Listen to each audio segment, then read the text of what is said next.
Good afternoon everyone. आज हम अपने नेक्स्ट टॉपिक पे चलेंगे, रिसर्च पे। और इससे पहले मैं आपको बताना चाहूँगी कि जो हमने लास्ट टॉपिक कवर किया है बायोलॉजिकल बेसिस का नर्वस सिस्टम, अब उसके साथ बायोलॉजिकल बेसिस में तो बहुत ज़्यादा सिलेबस था इसका कि मैंने बोला था स्ट्रक्चर ऑफ आइज़ और एयर भी करवा दूँगी, बट अब एक कमेंट आया था कि हमें पहले रिसर्च का करना है, तो अब मैं बेसिक रिसर्च का बता देती हूँ। और अगर लास्ट में टाइम बचेगा तो मैं आपको एयर और आइज़ का स्ट्रक्चर और जो नर्व्स वगैरह उनका भी बता दूँगी। और ये जो साथ में दिया हुआ है थर्स्ट, हंगर, मोटिवेशन, इन सब का बायोलॉजिकल बेसिस, तो जब मैंने ब्रेन का स्ट्रक्चर करवाया था ये मैंने उसके साथ बताया था आपको कि कौन सा पार्ट किसके लिए रिलेटेड है। जैसे हंगर का था तो मैंने बताया था वेंट्रोमेडिकल और लेटरल, उसमें कि कब भूख लगती है कब बंद होती है। तो ये वही चीज़ें हैं कि कौन सा किसके साथ रिलेट करता है, ठीक है। अब एक स्लीप, इसका मैं अलग से एक वीडियो आपको बना के बता देती हूँ इसके बाद जो नेक्स्ट डालूँगी। बट अभी पहले मैं रिसर्च का थोड़ा आपको बेसिक बता देती हूँ, और जब ये नेट के लिए वीडियोस डालूँगी तो मैं अभी ये गेट के जैसी वीडियोस ख़त्म हो जाएंगी या एग्ज़ाम हो जाएगा, इसके बाद मैं रोज़ की मतलब एक दिन छोड़ के एक दिन बिल्कुल टॉपिक वाइज आपका सारा कंप्लीट करवा दूँगी। बट अभी अगर मैं ये सिर्फ अगर बायोलॉजिकल बेसिस लेके बैठ गई तो इसके कम से कम 4 या 5 लेक्चर लगेंगे। तो फिर आपका एग्ज़ाम आने वाला है, इतना टाइम नहीं है कि अब मैं हर एक टॉपिक पे इतना वो करूँ। बट अगर ये जो बचा हुआ है आपने इसका कंप्लीट करना है तो आप एक बार ईयर और आइज़ का स्ट्रक्चर खुद से देख लेना।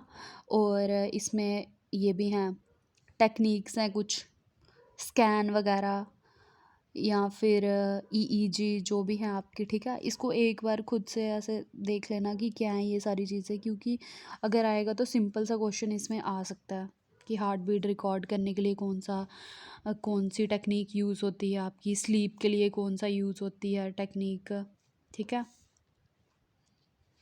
चलो अब हम अपना रिसर्च का स्टार्ट करते हैं। सबसे पहले आ गया रिसर्च। रिसर्च का क्या मतलब होता है, रिसर्च क्या होती है। सबसे पहले ये 2 वर्ड से बनी है, री एंड सर्च, ठीक है। री का मतलब आ गया अगेन, एंड सर्च का मतलब आ गया फाइंड। और एक बात और, अगर आप मेरी वीडियो देखना स्टार्ट करते हैं तो स्टार्टिंग से लेके लास्ट तक ज़रूर देखें, कि मैंने लास्ट वीडियो में भी बोला था कि स्टार्टिंग में फ़्लो इतना सही नहीं होता है, और जो मैक्सिमम मेन पॉइंट्स होते हैं मैं लास्ट में ही वो आपको सब बताती हूँ। चलो स्टार्ट। रिसर्च क्या आ गया, 2 वर्ड से बना है, री एंड सर्च। री का मतलब अगेन एंड सर्च मतलब फाइंड, कुछ चीज़ को दोबारा से फाइंड करना क्या रिसर्च है। अब इसकी डेफिनेशन क्या है, systematic investigation to find something new that would add to the existing knowledge. अब ये क्या होती है, रिसर्च क्या है, एक सिस्टमैटिक इन्वेस्टिगेशन है ताकि कुछ नई चीज़ को फाइंड करें जो कि पुराने नॉलेज के साथ ऐड हो, ठीक है।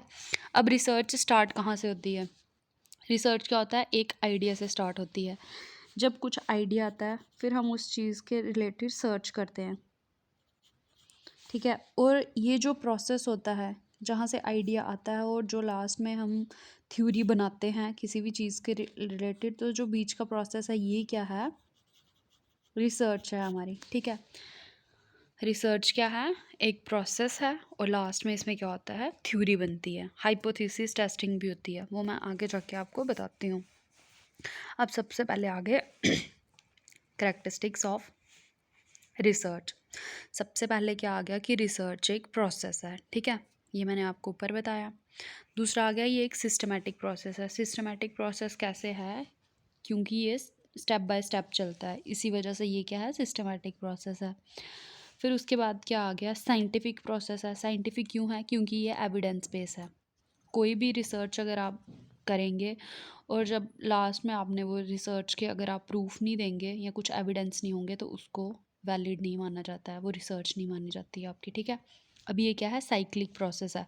अब ये साइक्लिक प्रोसेस कैसे, अब ये जो करेक्टरिस्टिक्स हैं ये कैसे आ सकती हैं आपको, कि जो 2 नंबर का क्वेश्चन आना है उसमें जैसे 4-5 पॉइंट दे दिए होंगे और उसमें से आपको सेलेक्ट करने होंगे कि कौन कौन से रिसर्च के करेक्टरिस्टिक्स हैं, उस टाइप में आ सकता है, इसलिए मैंने इसके करेक्टरिस्टिक्स भी पहले रख दी हैं। सबसे पहले आ गया साइक्लिक प्रोसेस है। अब साइक्लिक और सर्कुलर में क्या डिफरेंस है, ठीक है। अब देखो साइक्लिक प्रोसेस कैसे है, साइक्लिक इसलिए कि ये जो रिसर्च है ये एक प्रॉब्लम से स्टार्ट होता है, ठीक है, और अगर सोचो एक पर्सन ने रिसर्च स्टार्ट की यहाँ से कोई प्रॉब्लम लेके, ठीक है। अब ये जो इसने हाइपोथेसिस टेस्ट करके अपना रिजल्ट लाया, ये रिसर्च इधर ही ख़त्म नहीं हो जाएगी। जब इसको दूसरा पर्सन अगर कोई और रिसर्च करेगा और ये सेम सेम मतलब सेम रिजल्ट हम कॉपी तो कर नहीं सकते हैं। अब अगर उस रिसर्च को आगे चलना है, फिर वो रिसर्च होगी, इधर पहुंच गई, फिर इसने इधर एंड किया। अब जो नेक्स्ट पर्सन उस टॉपिक पे करेगा, वो जो रिज़ल्ट आया है वो रिज़ल्ट वैलिड है कि नहीं है, वो उस चीज़ को लेके और आगे करेगा। इस तरीके ये प्रोसेस चलता जाता है। तो इसका क्या मतलब है, research start with a problem and and with a problem. अब जब रिसर्च स्टार्ट होती है किसी प्रॉब्लम से, बट जो उसका एंड में सोल्यूशन लाता है उस इंसान के लिए तो वो सोल्यूशन है, बट जो नेक्स्ट रिसर्चर उस पर रिसर्च करेगा उसके लिए वो प्रॉब्लम है, और वो फिर उसको सॉल्व करके एक और रिजल्ट लाएगा। और जब नेक्स्ट करेगा तो उसके लिए वो प्रॉब्लम होगी, फिर उसका एक और सोल्यूशन देगा। तो इस तरीके का आ गया, ये साइक्लिक प्रोसेस है। अब ये क्या है, एनालिटिकल प्रोसेस है क्योंकि ये पार्ट्स में डिवाइड है, ठीक है। और कंक्लूसिव है क्योंकि लास्ट में हम इसमें कुछ ना कुछ कंक्लूज़न लेके आते हैं।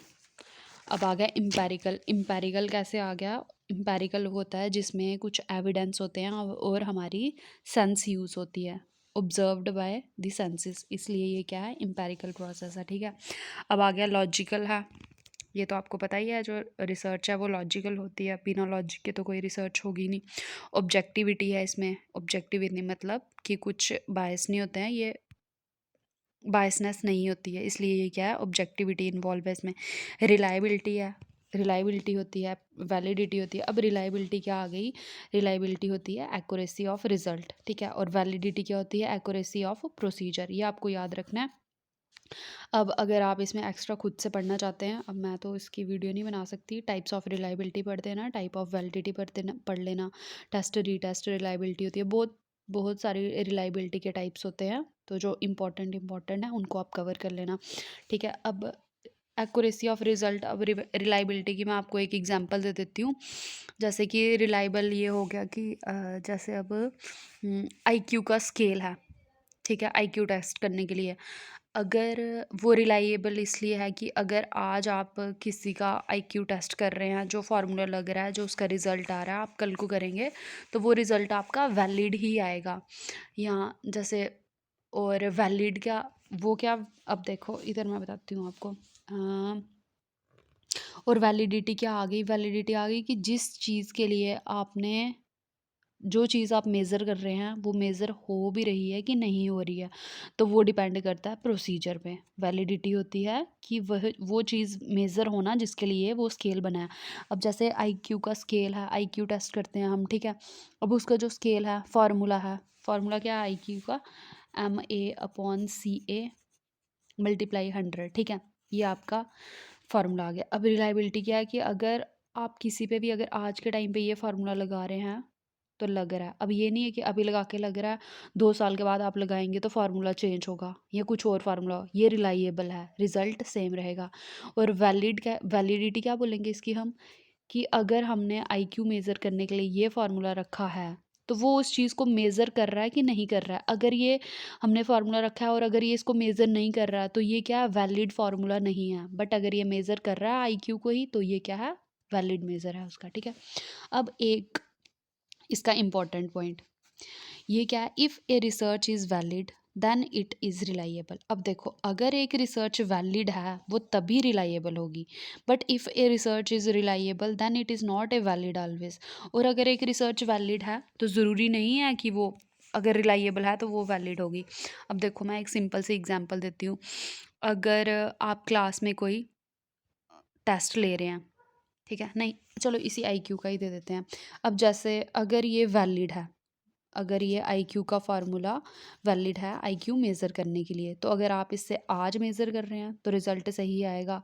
अगर 5 साल के बाद अगर किसी का आईक्यू टेस्ट करने के लिए आप ये यूज़ करेंगे तो रिज़ल्ट रिलायबल आएगा, क्योंकि ये वैलिड मेज़र है ना, तो इसलिए रिज़ल्ट रिलायबल आ रहा है। बट अगर ये वैलिड ही नहीं होगा और अगर आप कुछ CA/MA इंटू 100 कर रहे हैं, ठीक है, लेट अस सपोज, और अगर आप ये कर रहे हैं, आपका अभी आज जो रिज़ल्ट आ रहा है अगर ये वैलिड ही नहीं है तो आप ये बार बार इसको रिलायबल आता भी रहेगा तो कुछ फ़ायदा नहीं होगा इसका, क्योंकि ये गलत है। तो इसलिए अगर किसी चीज़ का कोई चीज़ सबसे पहले वैलिड होनी चाहिए, तभी वो रिलाइएबल होगी। ज़रूरी नहीं है कि रिलाइएबल होके वैलिड हो जाए। ये पॉइंट इम्पोर्टेंट है, इसको 1-2 बार रीड करके समझ लेना। इसका आईक्यू भी आ चुका है एक बार, आईक्यू सॉरी एमसीक्यू। अब आ गया आपका क्रेडिबिलिटी। क्रेडिबिलिटी क्या होती है कि जब हम आप कोई भी रिसर्च करते हैं तो उसके जो क्रेडिट्स होते हैं लास्ट में इक्वली डिवाइड होते हैं पर्सन्स के बीच में, जिन्होंने उस रिसर्च में आपकी कंट्रीब्यूशन दी होती है अपनी, ठीक है। वो होती है क्रेडिबिलिटी, हम इसको लास्ट में लिखते हैं। जनरलाइजेशन क्या होती है, जो आपने रिसर्च किया है, जब आप प्रैक्टिकली उसको अप्लाई करते हो, जिस जगह पे अप्लाई होती है वो क्या हो जाती है, जनरलाइजेशन हो जाती है उस रिसर्च की। अब आगे AIIMS and objective. AIIMS and objective क्या आगे, सबसे पहले आ गया एम। रिसर्च का क्या एम होता है, to find out something new. कुछ भी नई चीज़ को फाइंड आउट करना क्या आ गया आपका, रिसर्च का एम आ गया। ऑब्जेक्टिव क्या आ गया, जो हम स्टेप्स यूज़ करते हैं उस एम को अचीव करने के लिए, वो आपके ऑब्जेक्टिव आ जाते हैं। अब ऑब्जेक्टिव में क्या आ गया, कौन कौन से होते हैं, formulative, descriptive, diagnostic and hypothesis testing, ठीक है।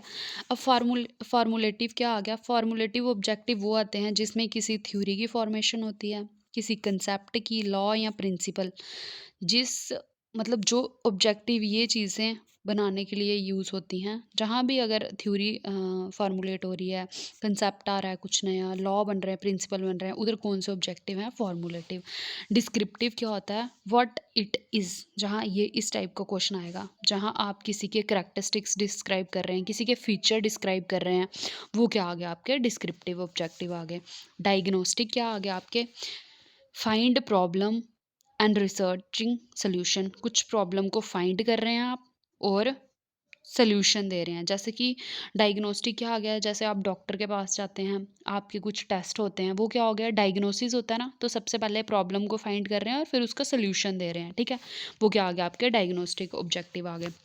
अब आ गया हाइपोथेसिस टेस्टिंग। अब हाइपोथेसिस रिसर्च में बहुत इंपॉर्टेंट है। जब मैं आपको रिसर्च का प्रोसेस पढ़ाऊंगी तो उधर हाइपोथेसिस का भी बता दूंगी, बट उससे पहले हाइपोथेसिस टेस्टिंग क्या होता है, हाइपोथेसिस क्या होती है, सबसे हाइपोथेसिस क्या होती है कि एक टेंटेटिव स्टेटमेंट होती है। टेंटेटिव, अब मैं इसकी एग्जांपल देती हूँ, जो कि हम रिसर्च से पहले कुछ प्रिडिक्शन लगाते हैं। जैसे आप रिसर्च करते हो कि किसी भी टॉपिक पे आपकी रिसर्च हो रही है, जैसे कि मैंने की थी अपने मास्टर्स के टाइम डेजर्टेशन, मेरी किस पे थी कि इमोशनल अब्यूज़, ठीक है।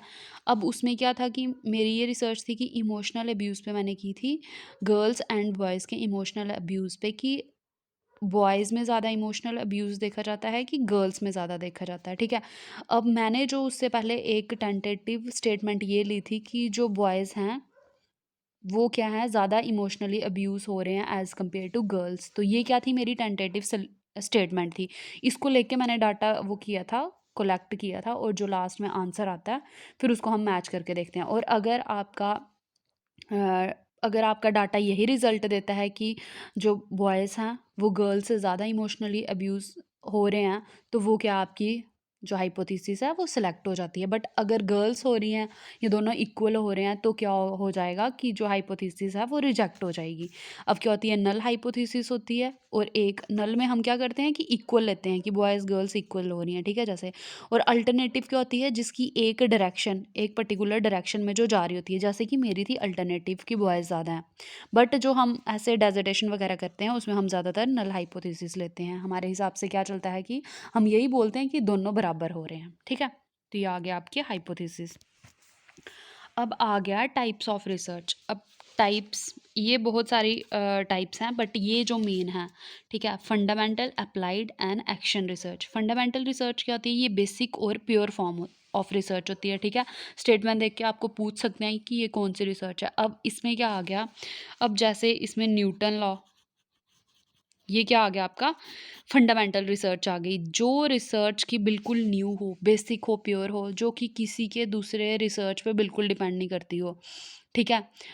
और वो जो ग्रेविटेशनल वो था, ठीक है, कि ऊपर से एप्पल गिरा, वो क्या था, वो पहले वैसी रिसर्च नहीं हुई थी, तो वो फर्स्ट टाइम जब देखा था कि एप्पल गिर रहा है, तो वो क्या थी, फंडामेंटल रिसर्च थी आपकी, ठीक है।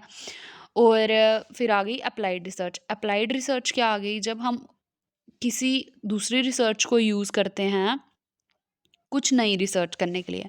अब जैसे ग्रेविटेशन का हमने कंसेप्ट ठीक है सीख लिया, अब उसके बाद हम जो क्लास में एग्जांपल दे रहे हैं कि ये पेंसिल गिर रही है तो किसकी वजह से गिर रही है, ग्रेविटेशनल फोर्स की वजह से गिर रही है। बट ये कोई आपकी फंडामेंटल रिसर्च नहीं है, क्योंकि ये पहले से हो चुकी है और आप उसके ऊपर ही कुछ वर्क कर रहे हैं। वो क्या आ गई आपकी अप्लाइड रिसर्च। अप्लाई और use other research to find out something new. जैसे हम कुछ प्रॉब्लम सॉल्व करते हैं, कुछ मैथ का आप कुछ प्रॉब्लम ले लो, तो फार्मूला पहले से बना है, आप उसको लगा के आगे जो भी रिसर्च कर रहे हैं, ठीक है। फिर आ गई एक्शन रिसर्च। जो एक्शन रिसर्च है ये बहुत इंपॉर्टेंट रिसर्च है, और ये किसने दी है, कुर्ट लुइन ने दी है ये, ठीक है। और ये क्या होती है, फिक्स टाइम पीरियड के लिए होती है। स्कूल एंड ऑर्गेनाइजेशन में ये यूज़ होती है। Provide immediate solution to problem, ठीक है। अब जो भी आपकी स्कूल बेसिस पे कुछ भी रिसर्च होती है वो क्या होती है, एक्शन रिसर्च होती है। और अगर जैसे कुछ कहीं सुनामी आ गई या एकदम से आप क्या एक्शन ले रहे हैं, जो गवर्नमेंट एक्शन ले रही है थोड़े टाइम के लिए जो होती है, वो क्या आपकी एक्शन रिसर्च है, जो कि हमें जल्दी से लेनी पड़ती है। ये नहीं है कि हम पहले सोचेंगे कि कोई मतलब क्या होगा, ठीक है। इसका फिक्स टाइम पीरियड होता है, जैसे स्कूल और ऑर्गेनाइजेशन में यूज़ होती है ये। Provide empirical solution, immediate solution to problem, ये क्या आपकी एक्शन रिसर्च है। अब जैसे आपको कोई स्टेटमेंट आ जाएगी, नीचे पूछ देंगे ये कौन सा टाइप की है, तो आपको पता होना चाहिए। अब आ गया देखो, अब रिसर्च के बहुत सारे टाइप हैं। जैसे लॉजिक वे बेस पे इसको डिवाइड किया हुआ है, आइडिया और कंसेप्ट के बेस पे है, डिस्क्रिप्टिव रिसर्च होती है। और आपको मेन सिलेबस में कौन सी पूछी है, मेन आपको क्वालिटेटिव एंड क्वांटिटेटिव पूछी है। तो ये भी मेथड्स ही हैं एक रिसर्च के, ठीक है। अब आ गया इंडक्टिव एंड डिडक्टिव। लॉजिक के बेस पे टू टाइप्स की है, इंडक्टिव एंड डिडक्टिव। इंडक्टिव क्या हो गया, स्पेसिफिक टू जर्नल, और डिडक्टिव क्या हो गया, जनरल टू स्पेसिफिक। ये आपको ऐसे भी पता होना चाहिए इंडक्टिव और डिडक्टिव क्या है, ठीक है। अब स्पेसिफिक टू जनरल, अब ऐसे पता नहीं लग रहा है कि मैं क्या बोल रही हूँ। अब देखो एग्जाम्पल आ गई। अब जब हम स्कूल में यूज़ करते हैं वो हम कौन सी अप्रोच यूज़ करते हैं, छोटे बच्चों के साथ डिडक्टिव करते हैं। इधर क्या होता है, पहले हम कंसेप्ट बताते हैं और फिर हम उनको एग्जाम्पल बोलते हैं, फॉर एग्जाम्पल ऐसे करके, है ना। तो ये क्या आ गया आपका, डिडक्टिव आ गई। और जो हम हायर क्लासेस में यूज़ करते हैं वो इंडक्टिव होती है। उधर क्या होता है, हम एग्जाम्पल पहले बताते हैं और फिर बाद में कंसेप्ट बताते हैं, ठीक है। अब अब आ गया स्पेसिफिक टू जनरल, ये आ गया, ठीक है। और ये क्या है आपकी इंडक्टिव रिसर्च, कौन सी होती है आपकी, ये क्वालिटेटिव रिसर्च होती है। और डिडक्टिव क्या होती है, क्वांटिटेटिव रिसर्च, ठीक है। और क्वांटिटेटिव और क्वालिटेटिव रिसर्च का भी मैं आपको इधर ही बता देती हूँ इसके साथ। अब ये जो क्वालिटेटिव रिसर्च होती है ना, ये क्या होती है, अनस्ट्रक्चर्ड, ठीक है। और जो क्वालिटेटिव होती है ये होती है आपकी स्ट्रक्चर्ड।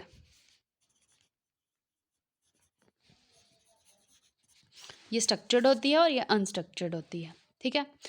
इसका मतलब ये स्ट्रक्चर्ड है तो ये मेजरेबल है, और ये क्या है, ये भी मेजरेबल होती है, बट ये क्या होती है, इसका कोई फिक्स यूनिट नहीं होता, ठीक है। ये आ गई आपकी क्वालिटेटिव और क्वांटिटेटिव इसी में आ गई। अब देखो जो इंडक्टिव होती है ना, इधर से क्वेश्चन आता है, ये ऊपर जर्नल था और क्वेश्चन आएगा इधर से आपको। अब देखो सबसे पहले इंडक्टिव क्या है, फॉर्मुलेशन ऑफ हाइपोथेसिस कहाँ होता है, इंडक्टिव में होता है, कि हम कुछ हाइपोथेसिस फॉर्म करते हैं। जैसे कि मैंने आपको बताया था पीछे कि मेरा हाइपोथेसिस था कि बॉयज़ इज़ मोर इमोशनली क्या इमोशनली अब्यूज्ड दैन गर्ल्स, ठीक है। लगा लो, ये आ गया मेरा हाइपोथेसिस। फिर मैंने डाटा कलेक्ट किया और मैंने ऑब्जर्वेशन की, और फिर मेरी एक थ्योरी आई, ठीक है। अब थ्योरी को जब मैं टेस्ट करूँगी, रिजल्ट आएगा, वो जो रिजल्ट है वो क्या है, डिडक्टिव में आएगा। अब इंडक्टिव में क्या आ जाएगा, formulation of hypothesis, and observation जो होती है इंडक्टिव में होती है। और डिडक्टिव में क्या होता है, थ्योरी टेस्टिंग या हाइपोथेसिस टेस्टिंग या रिजल्ट, ठीक है, वो डिडक्टिव में आएगा आपका। अब जो भी मैं ये पढ़ा रही हूँ इसके साथ आप अपने हिसाब से एक एक एग्जाम्पल सेट करना, आपके कंसेप्ट बिल्कुल क्लियर हो जाएंगे। अब नेक्स्ट आ गया आइडिया और कंसेप्ट के बेस पे कौन सी होती है, कंसेप्चुअल एंड एम्पेरिकल। कंसेप्चुअल में क्या आ गया, research based on the other concept, ठीक है, जैसे कि अप्लाइड रिसर्च हो गई। एम्पेरिकल क्या हो गया, इन्वॉल्व सेंसेस, जो कि हम खुद से एविडेंस करते हैं। अब देखो फील्ड स्टडी, इसमें क्या होती है, डायरेक्ट ऑब्जर्वेशन होती है, एक्सपेरिमेंटल रिसर्च बोलते हैं हम इसको, ठीक है।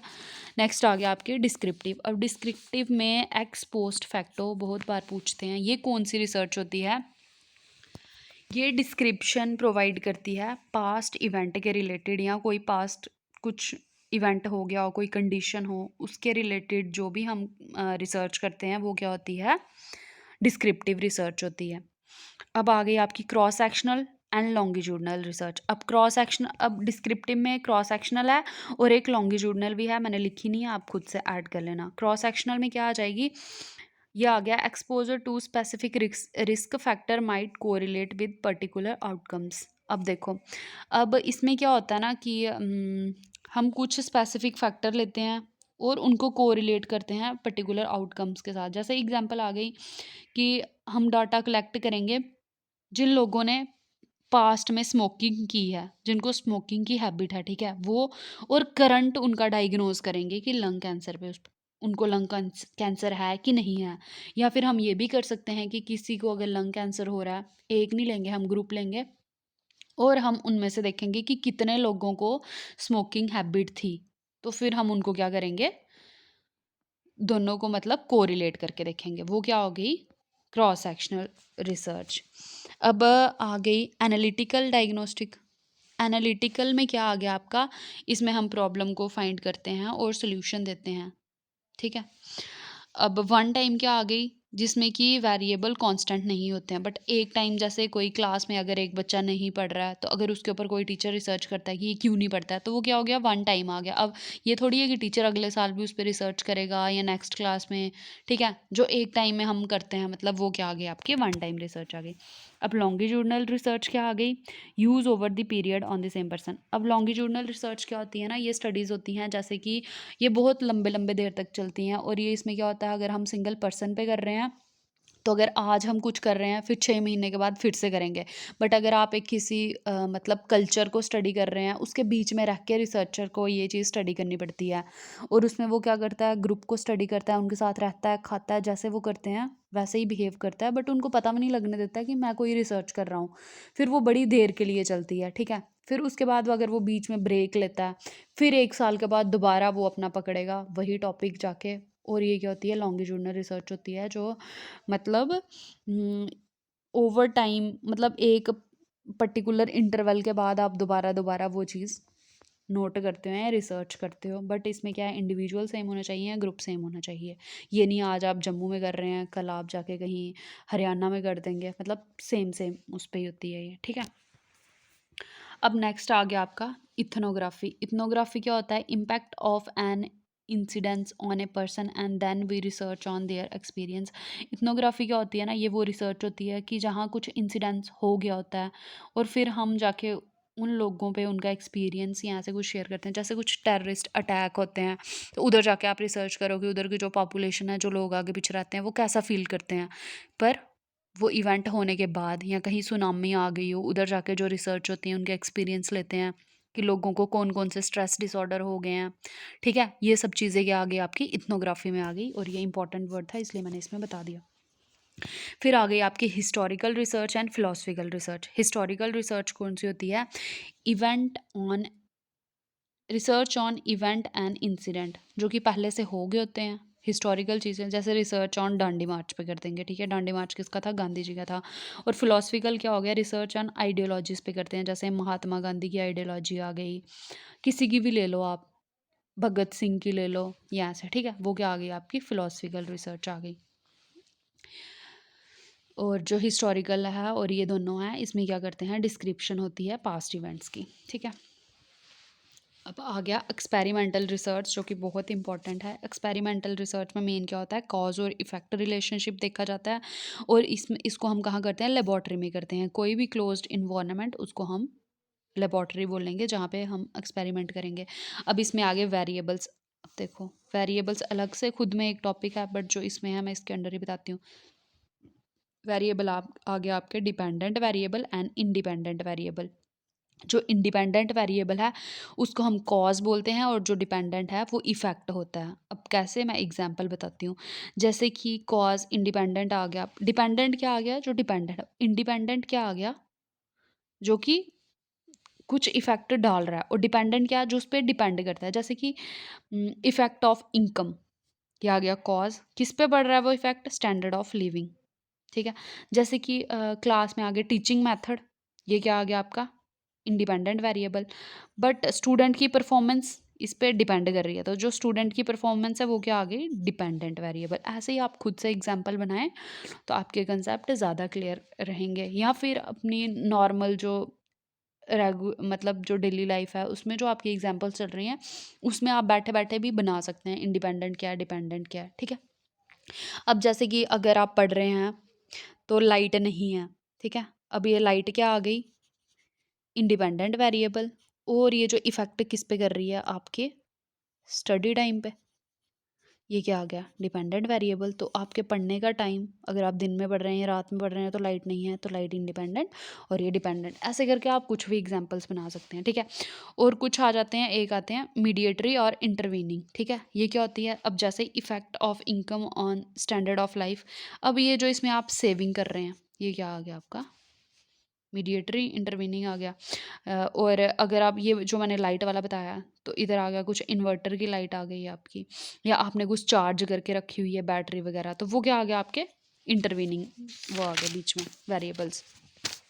अब इसमें एक्सपेरिमेंटल में फोर्थ इंपॉर्टेंट चीज़ क्या है, कोरिलेशन। कोरिलेशन क्या होता है, किसी भी दो वेरिएबल्स के बीच में जो रिलेशन है उसको हम कोरिलेशन बोलते हैं। अब ये पॉजिटिव भी होता है और नेगेटिव भी होता है। जो नेगेटिव है वो इन्वर्स होगा और जो पॉजिटिव है वो पैरेलल होगा। और एक बारी क्वेश्चन आया था कि हाईएस्ट पॉजिटिव कोरिलेशन कितना होता है, वो होता है +1 हाईएस्ट पॉजिटिव है और -1 हाईएस्ट नेगेटिव कोरिलेशन है। अब आ गया डिग्री ऑफ कंट्रोल, ये क्या आ गए, कंट्रोल्ड वेरिएबल आ गए, ठीक है। तो ये आ गई आपकी टाइप ऑफ रिसर्च आज। अब ये रिसर्च टॉपिक तो बहुत बड़ा है, अब इसके बाद इसका प्रोसेस ये मैं बिल्कुल शॉर्टकट में नेक्स्ट वीडियो में बता दूंगी। सैम्पलिंग एंड एथिक्स आ गए, और रिपोर्ट राइटिंग और थीसिस भी है, बट वो इसके लिए ज़्यादा लंबा हो जाएगा। और अगर आप कमेंट करके बोल सकते हैं अगर स्टैट का आपको पढ़ना है तो मैं उसकी भी एक शॉर्टकट वीडियो डाल सकती हूँ। स्टार्ट में क्या आगे, सेंट्रल टेंडेंसी के मेजर्स, नॉर्मल प्रोबेबिलिटी कर्व का, पैरामीट्रिक नॉन पैरामीट्रिक टेस्ट और कोरिलेशन एनालिसिस, ठीक है। इसका मैं बिल्कुल शॉर्टकट में आपको एक फ्लो चार्ट के हेल्प से मैं बता सकती हूँ एक वीडियो करके। और उसके बाद अगर टाइम बचा और अगर आपको ज़रूरी ये नोट्स चाहिए या शॉर्टकट्स चाहिए तो मुझे कमेंट करके प्लीज़ बोल देना, मैं बायोलॉजिकल बेसिस का भी आपको एक वीडियो करके बता दूंगी इंपॉर्टेंट पॉइंट्स के। और अभी ये जो टेस्ट हैं ये बिल्कुल नहीं किए हुए हैं हमने, रिलायबिलिटी वैलिडिटी नॉर्म्स वगैरह। तो अगर हो सके तो मैं इसकी वीडियो डाल दूंगी, बट अगर नहीं हो पाया तो मैं नेट के लिए बिल्कुल अच्छे से इसी मंथ से वीडियोस डालना स्टार्ट कर दूंगी। अभी ये सारा भी बच गया है, मेमोरी फॉरगेटिंग। अब अगर हो पाया तो मैं कर दूंगी, नहीं हो पाया तो आई एम सॉरी। और अगर आपको मेरी वीडियो अच्छी लगी तो लाइक करें और कमेंट भी करके बताएं कि कैसे लग रही है, और उसके बाद वीडियो को शेयर भी करें और मेरे चैनल को सब्सक्राइब भी करें। Thank you.